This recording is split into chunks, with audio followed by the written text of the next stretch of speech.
ఇప్పుడు Congress party job క్యాలెండర్ని కూడా release చేస్తామని అంటున్నారు. కానీ దఫాల వారీగా మేము గతంలో 50,000 ఉద్యోగాలు ఇచ్చాము అధికారంలోకి వచ్చాక అంటారు. మీరేమంటారు?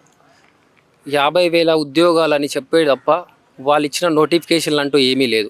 గత ప్రభుత్వం ఇచ్చిన నోటిఫికేషన్స్నే వీరు ఒక 2-3 వేలు ఎక్కువ ఇచ్చేసి వీళ్ళు కరపత్రాలు ఇచ్చిన మాత్రాన నోటిఫికేషన్లు ఇచ్చినట్టుగా వీళ్ళు చెప్పుకోవడం ఈ ప్రభుత్వం నేర్చుకున్న బుద్ధి.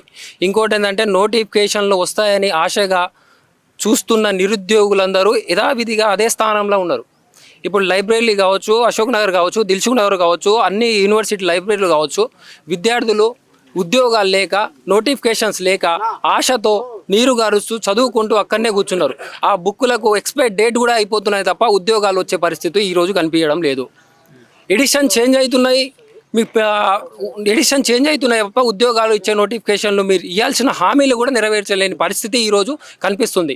యావత్ తెలంగాణ ప్రజలందరూ నిరుద్యోగులందరూ జూన్ 2 కోసం ఎదురు చూస్తూ ఉన్నారు. ఆవిర్భావ రోజు ఆ రోజైనా మాకు తీపి కబురు ఈ రాష్ట్ర ప్రభుత్వం మాకు నిరుద్యోగులకు చెప్తదేమో అని ఆశతో చూస్తున్న ఈ ప్రభుత్వము ఆ రోజు కూడా మమ్మల్ని అందరినీ నీరు కార్చే ప్రయత్నం చేసింది. ఈరోజు యావత్ తెలంగాణలో ఉన్న నిరుద్యోగులందరూ హైదరాబాద్కి పట్టణ ప్రాంతాలకి ఈడ చేరుకొని చదువుతుంటే ఈరోజు ప్రభుత్వం ఉద్యోగాలు ఇస్తానే ఆశతో వాళ్ళ ఆశలు నిరాశలు తెస్తున్నాయి. తల్లీలు పుస్తకాలు పెట్టి కుదువబెట్టి ఈరోజు ఇంతమంది విద్యార్థులు చదువుకుంటున్నారు. ఇంతమంది విద్యార్థుల్లో ఉద్యమ స్ఫూర్తి ఏ విధంగా కలిగింది? వీళ్ళు బయటికి రావడానికి కారణం ఏంటి? ఇంత ఎండలో వీళ్ళు బయటికి వచ్చి ఎందుకు కూర్చుంటారు అనేది కూడా ప్రభుత్వం ఒకసారి ఆలోచన చేయాలి.